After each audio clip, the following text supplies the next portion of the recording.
Muy buenas compañeros del curso de instrumentación electrónica. Mi nombre es Eduardo Santos y vamos a dar inicio a la actividad de la fase 3, donde hay que realizar una presentación para identificar el papel de la ingeniería electrónica en la industria 4.0. Primeramente, la industria 4.0 es la cuarta revolución de forma industrial que se ha vivido en el periodo reciente del desarrollo industrial. La primera revolución industrial pues tiene lugar en 1786 y inicia con la aparición de los sistemas mecanizados a través de vapor, y son eh, elementos que propulsan el desarrollo de los sistemas de transporte, de la industria textil y el desarrollo de los sistemas de calefacción a base de gas. Entonces esa fue la primera revolución en la cual aparecieron los precedentes de las siguientes revoluciones industriales.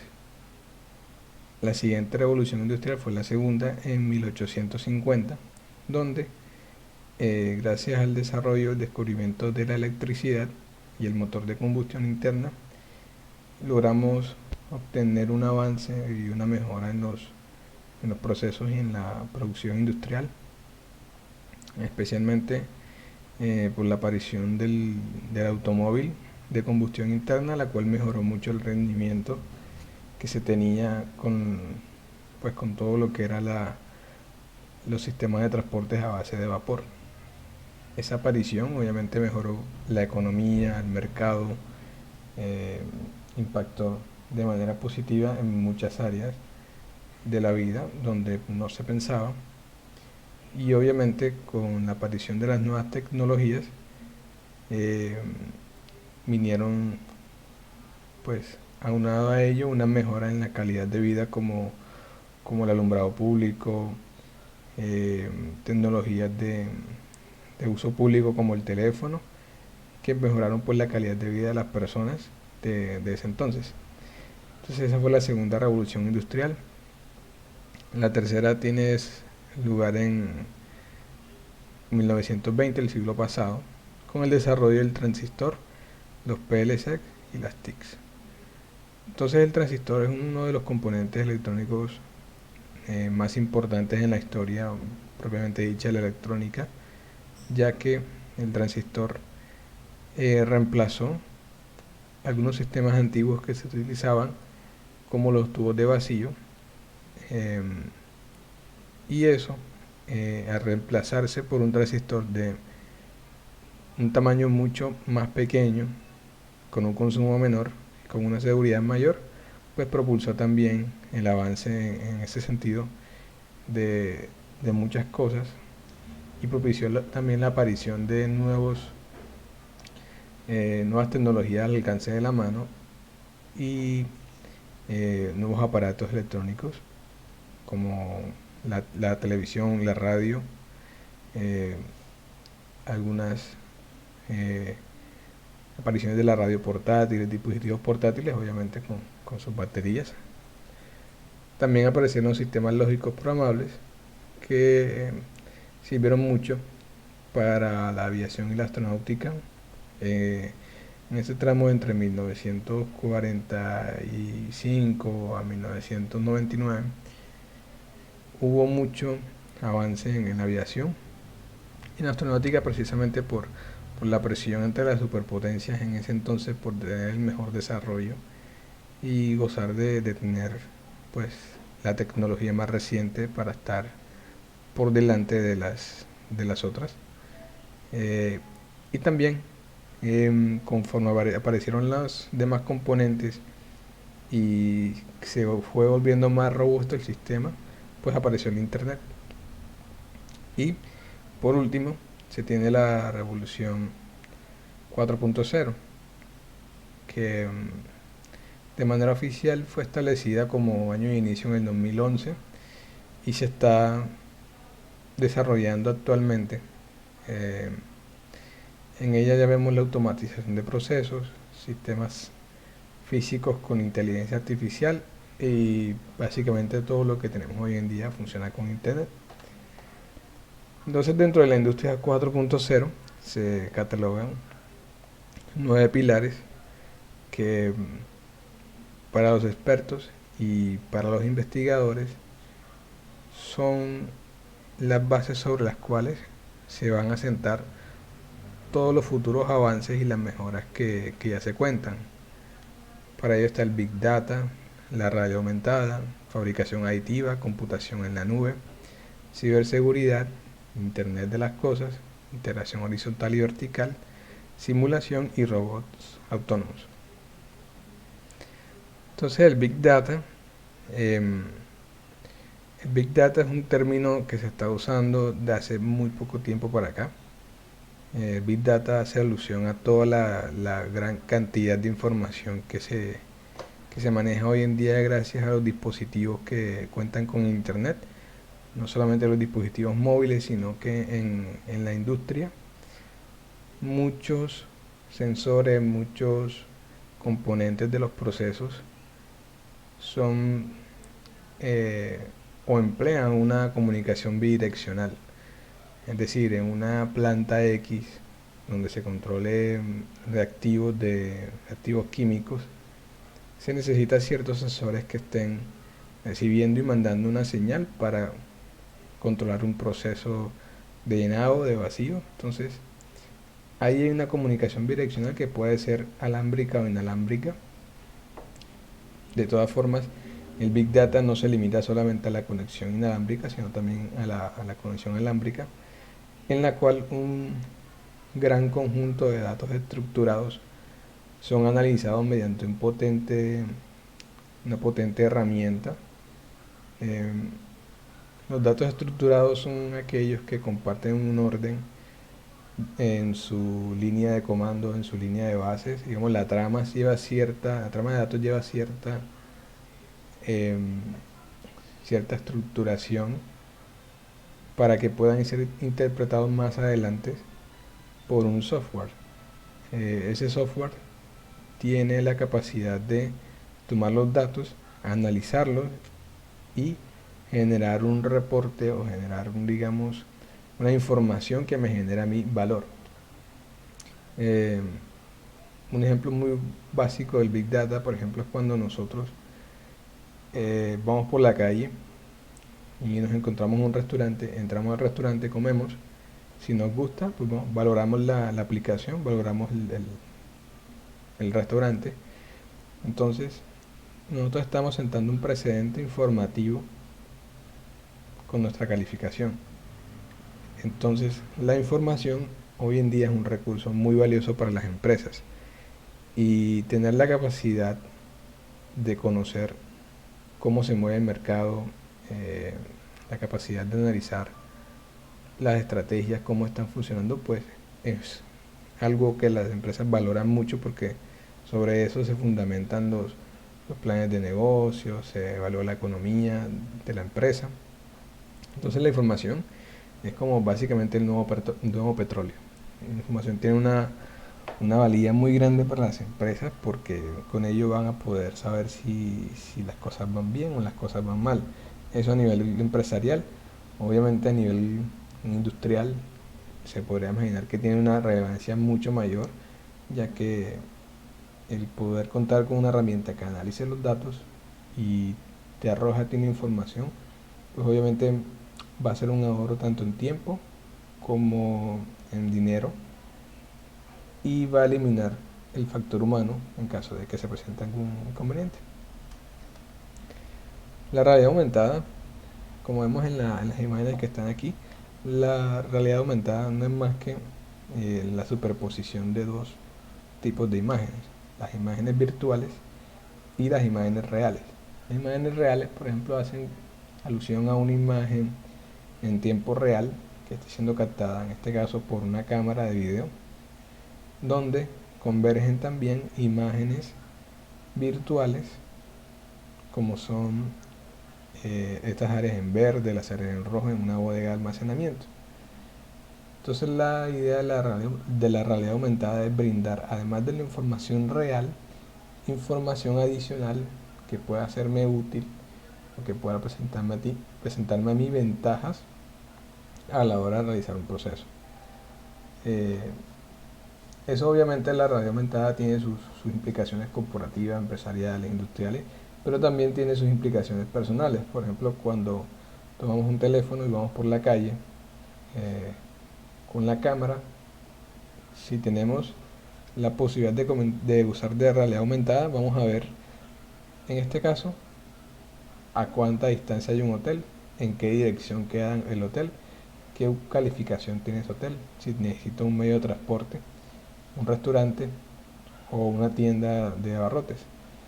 Entonces, la idea de la realidad aumentada es ofrecer la mayor cantidad de información necesaria para maximizar un proceso o facilitar pues la interpretación de lo que se está analizando a través de la pantalla. La fabricación aditiva es eh, generalmente cuando se habla de fabricación aditiva se piensa mucho en lo que es la impresora 3D. La impresora 3D es una impresora que usa la técnica de fabricación aditiva, pero no solamente se limita a eso. eh, Tiene un fin más importante.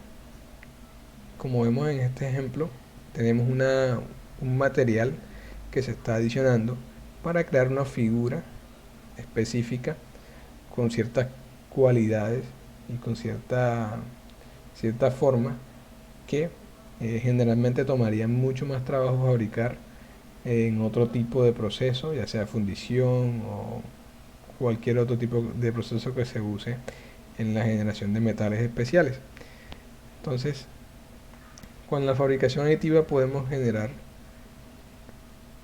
formas especiales con diferentes materiales como son el plástico, derivados del plástico, aleaciones de metales, con hormigón para el caso de las construcciones. Y bueno, la finalidad de esto es pues lograr diseñar aquellas piezas que son un reto de ingeniería o que representan muchos inconvenientes para aplicaciones donde se requiera una extrema precisión en las mediciones o en el diseño como tal de la pieza. La computación en la nube eh, es un término que es bastante común. Cuando se habla de computación en la nube, se piensa mucho tiempo en solamente almacenamiento de datos, pero va mucho más allá. También tenemos digamos, la accesibilidad a esos datos desde cualquier parte del mundo. Entonces hay una comunicación que puede ser en dos direcciones. Puedo mandar y puedo recibir. Y la idea es que al yo tener la información en la nube, que la nube es un servicio de almacenamiento que se presta a través de servidores, a través de proveedores también, que lo pueden ofrecer de manera gratuita o pagada dependiendo del espacio que quieras comprar, pues accede a esos datos desde cualquier parte del planeta, con acceso a internet claramente, y eh, generas un gasto menos, que sería digamos, el gasto de tener un computador o si un centro de base de datos solamente destinado a almacenar los datos que se te pueden ir dañando conforme pasa el tiempo. Entonces básicamente eso es lo que es computación en la nube. Ciberseguridad, que es otro pilar de la industria 4.0, hace referencia a la implementación de cualquier sistema informático programable donde se busque generar una infraestructura que permita ofrecer eh, una capacidad de programación, una capacidad de seguridad informática contra programas maliciosos, virus, personas inescrupulosas que tengan algún fin delictivo. Eh, y ciberseguridad no solamente se trata de defenderse de agentes externos, sino también de la robustez del programa mismo, del sistema mismo de seguridad, donde yo pueda crear perfiles, donde pueda crear roles, rangos y pueda seccionar la información que quiero que cada persona conozca o que cada rango creado conozca. Puedo, cre- puedo crear también contraseñas para habilitar niveles de la información y, y básicamente puedo generar cualquier entramado que yo desee para a través de un medio informático hacer control, ya sea de la información o control de un área específica de una empresa, controlar la puerta, eh, implementar sistemas de verificación para, pues para constatar obviamente de que se está cumpliendo lo estipulado en la infraestructura. El Internet de las Cosas tiene mucha relación al Big Data, de hecho están bastante interconectados porque el Big Data lo que hace es tomar el Internet, perdón, tomar los datos que se están enviando todo el tiempo. Como le hemos dicho, en el Big Data no solamente mandan eh, información todo el tiempo a los teléfonos, a los computadores, que son los dispositivos más comunes que nosotros vemos, sino que en la industria muchos eh, dispositivos mandan datos. Eh, entonces el Internet de las Cosas hace referencia a todos esos dispositivos que utilizan de una manera u otra Internet para transmitir datos y recibir y así ofrecer una solución. Aquí por ejemplo vemos el ejemplo de el termómetro. Eh, si el termómetro está marcando un valor muy alto, manda ese valor a un sistema de procesamiento. El sistema de procesamiento indica que tiene que bajar la temperatura del calentador, entonces baja la temperatura y ahí estamos haciendo un control a través del Internet de las Cosas. Y aplica para los demás dispositivos, para computadores, cámaras de seguridad, sistemas programables, seguridad en casa. Básicamente, hasta los electrodomésticos hoy en día están manejando una, un sistema que envía datos y recibe. Integración horizontal y vertical. Esto va mucho más relacionado con el direccionamiento estratégico de las empresas. Eh, Dependiendo de los deseos que tenga la dirección, en la industria 4.0 se decide hacer una integración horizontal o vertical para generar un beneficio. La integración horizontal es aquella donde una empresa se une con otra o crea otra empresa subalterna para ampliar su rango de operación y así controlar o tener, digamos, mayor campo de acción para el fin que quiera la empresa.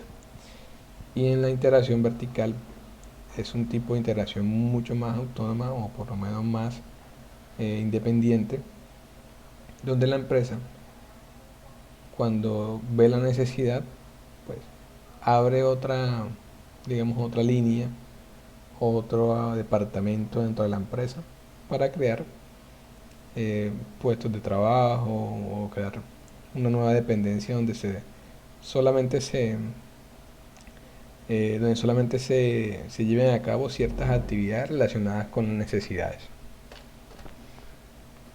Simulación es un término muy amplio, pero básicamente simulación es la capacidad de contar con un sistema que te permita evaluar un diseño previamente realizado. Por ejemplo, en el caso de los simuladores electrónicos que vemos a la izquierda,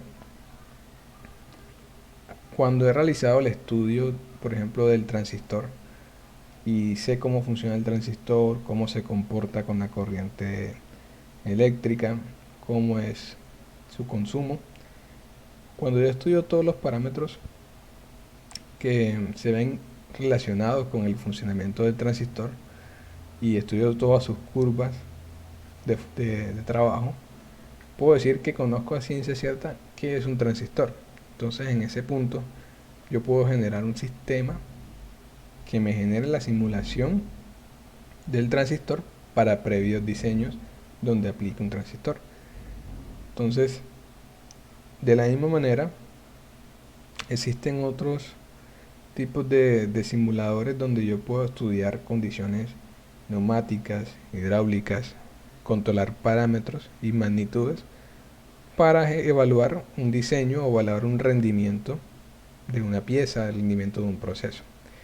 Inclusive la simulación va mucho más allá. Hay software de simulación para teorías económicas, para evaluar la economía. Entonces, simulación es una palabra demasiado amplia, pero que sin duda es un pilar de la industria 4.0. Y robots autónomos.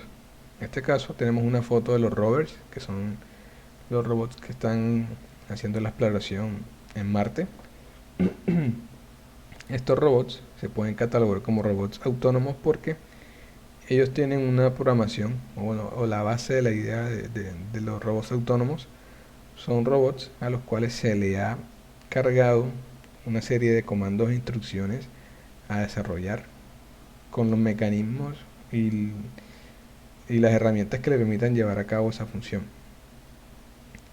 La diferencia es que ellos poseen una inteligencia o poseen la capacidad de análisis de datos para determinar cuándo o dónde realizar cierta muestra. Por ejemplo, en el caso de los rovers, ellos tienen una zona de trabajo y él lo que va a hacer autónomamente es evaluar las mejores condiciones de terreno, de temperatura, de presión atmosférica, de radiación electromagnética y decidir su propia zona de trabajo y las zonas donde va a hacer las excavaciones para tomar muestras, realizar estudios digamos, de la capa terrestre. Entonces eso es lo que es autonomía en los robots. Simplemente con las órdenes que se les ha dado, pues que ellos mismos son los que se, digamos, busquen el lugar de trabajo adecuado o tomen las decisiones correctas sin necesidad de intervención nuevamente del factor humano. Entonces, cuando se tiene en claro qué es la revolución industrial 4.0 y los pilares, podemos entender cómo se articula el ingeniero industrial en esa industria. ¿Qué tenemos que tener en cuenta del ingeniero electrónico? Que sea una persona competente, íntegra, capaz y responsable. Competente obviamente porque dentro de la academia sale preparado para tanto práctica como analíticamente solucionar problemas de la industria. Una persona íntegra porque conoce más allá de su campo de acción. Tenemos conocimiento de la normativa y una persona capaz y responsable por la formación ética. Entonces dentro de la normativa que estipula la ley colombiana, tenemos la ley 51 de 1986 por la cual se reglamenta el ejercicio, es decir, cuando se considera una persona que sea ingeniero electrónico y cuál es su reglamento de trabajo para ejercer sus labores, qué se considera ejercicio de labor de un ingeniero electrónico. Y en la ley 842 de 2003, en el capítulo 4, pues establece un código de ética que los profesionales deben cumplir. La ética es muy importante porque es casi igual de importante que ser una persona responsable e íntegra. Pues básicamente esta es la presentación. El ingeniero electrónico pues se articula dentro de todo este sistema de la revolución industrial 4.0 en la medida en que debe ser una persona con fácil capacidad de adaptación a los cambios, a las nuevas tecnologías que se están generando, que tenga la capacidad analítica para interpretar el funcionamiento de las nuevas tecnologías, para comprometerse con el desarrollo de las mismas y que sea una persona ética y responsable para realizar su labor de la mejor manera, digamos, en el plano profesional. Pues tenemos la aplicación operativa, pero también tenemos digamos, la parte ética, que es cuidar los recursos que se le entregan, los recursos de una empresa, eh, ser responsables con las tecnologías que son responsabilidad directa de él. Entonces básicamente esa es la manera en la cual converge lo que es el perfil del ingeniero electrónico y la industria 4.0.